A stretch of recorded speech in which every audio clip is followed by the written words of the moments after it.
Hey folks, Will Brink here, www.brinkzone.com. Today I want to talk about HIIT, High Intensity Interval Training, which of course is all the rage these days and being recommended by pretty much everybody and his mom. And the latest and greatest thing in exercise training, and there's videos and programs and discussions. The problem with a lot of what you see on the internet about HIIT is wrong. The information on exactly what HIIT is often incorrect. A lot of people misinterpret or mistake interval training for HIIT. Now HIIT is a form of interval training, but not all interval training is HIIT. And HIIT is a very specific type of training. It is very specific time. It is a very specific way of going about it. And again, interestingly, a lot of what I see on the net and a lot of what people call HIIT is not actually HIIT, it's interval training. And there's nothing inherently wrong with that. Interval training can be very effective, very productive way of training, but it is not HIIT. A lot of times, for example, someone will say something like, I did 40 minutes of HIIT the other day. And already I know they didn't do HIIT because nobody can do HIIT for 40 minutes. An Olympic level track athlete couldn't do HIIT for 40 minutes. So there's a lot of little things I see all the time, or I see a choice of exercise where you wouldn't really be able to do HIIT on that choice of exercise.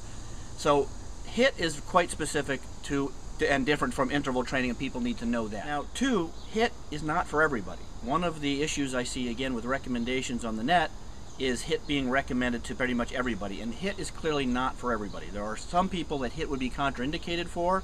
There are some people that just simply are not in the condition to do HIIT, and it really isn't going to be necessarily beneficial to them. HIIT also may come with a higher injury potential for some. So it's not for everybody, and people really have to understand where HIIT applies to them and where HIIT does not. Like anything, there's going to be a plus and a minus, or a pro and a con. One of the issues of HIIT, of course, is if you overdo it and you do it too often, you're looking at serious burnout, serious overtraining syndromes, especially if you are combining it with resistance training or low intensity steady state and that type of thing. So HIIT is definitely not one of those things where a little bit of HIIT is good, so a whole lot of it must be better attitude that a lot of people take with their exercise prescriptions.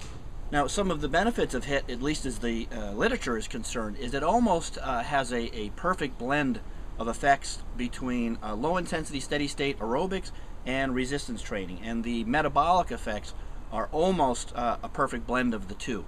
And I think done correctly, incorporated correctly, HIIT is a tremendously beneficial form of exercise, but you do have to be careful the who, what, and when of HIIT. Now, I'm not really going to be able to cover everything about HIIT in a 3 to 5 minute video, and I will tell you that a lot of what you see on HIIT, of course, is coming from second, third, and fourth place people who really have no direct experience with HIIT.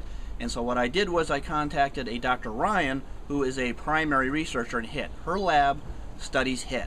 They do HIIT research, they publish research on HIIT, and so what I did was I had her on as a guest on my radio show, Brink Zone Radio, which I will link in this video. I will link it below this video, and it will be easy enough to find. And so if you want to go listen to what Dr. Ryan has to say about HIIT, as far as the who, what, where, when, benefits, etc. of HIIT, that's really what you want to do to get the details.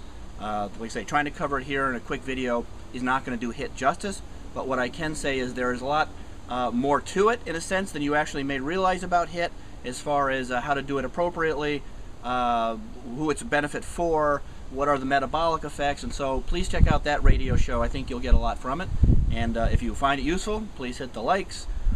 Please subscribe to this channel. As you can see, I give away a lot of science-based, objective insider information you really don't find on a lot of other channels, and see you all on the Brink Zone.